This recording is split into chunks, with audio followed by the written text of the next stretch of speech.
today you are going to learn 3 Chinese characters. Hello, I'm Jumi. When it comes to Chinese characters or Japanese kanji, most people will think it's impossible to learn because they are incomprehensible, and you think the same, don't you? However, some Chinese characters are much easier than what you've been imagining. So now let's start it.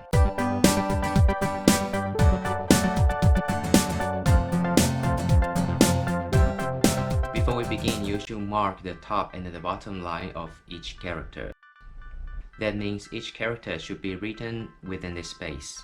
And these characters are the same in Japanese kanji and in Chinese characters. The first character that you will see is number 1. It's just one stroke and one line. And it stays at the center of the space. It's a little bit like hyphen, so you can make it a little bit longer, and that's it. Just don't make it too long or too short, because people cannot recognize it. It's pronounced in Mandarin, in Japanese, ichi. Next is the character of number 2. It has only 2 strokes, 2 lines. The lower line is probably the same as the number 1 that you just saw. The upper line is slightly shorter. The pronunciation in Mandarin is and in Japanese, ni. And of course, the next one is number 3. Just draw 3 flat lines. As printing type, the line on the top and at the bottom are the same size, while the middle one is shorter than the other 2. Or you can make the first 2 lines the same, then a longer line at the bottom like what I do. The pronunciation in Mandarin is san, and in Japanese, san. I'll give you guys some tips. This gesture or this sign, generally in Asia country, it means 1, number 1. So it's not for calling the waiter or ask for the check. So this means 1. When you put down this way, you can see the character.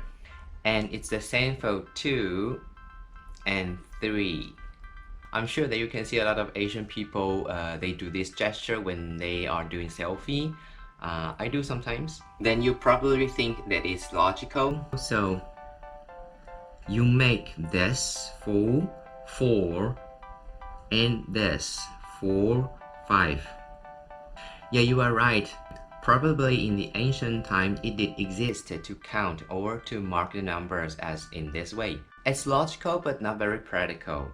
Otherwise you can imagine that you have to write 100. So the ancient people by and by used all the simpler and more efficient characters to replace the repetitiveness. If you take a look at Roman numerals, you can find some similar concept. We definitely will see more numeral characters in the future. So this time we have 1, 2, 3. In Mandarin, it's 1, 2, 3. I'll explain the Mandarin tones in another video. So let's read again. 1, 2, 3. And in Japanese, 1, 2, 3.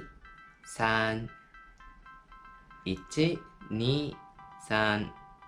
Be aware that in most Asian countries, people count things with the classifiers, and they are used usually after the numbers. So a classifier, what is it? For example, in English, you can say a piece of cake or 2 slices of pizza. The words piece and slice are classifiers for Asian languages. Furthermore, in Japanese, with classifiers, the pronunciation of numbers can be different. So for the classifier, I will have another video to show you how they work. So at the moment, you can remember that these characters with its pronunciation are used for counting 1, 2, 3.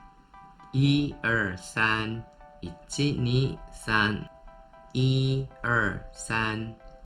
2, 3. You see, they are even easier than in English. And that's all for today. See you next time. 1, 2, 3. 1, 2, 3. 1, 2, 3. 1、2、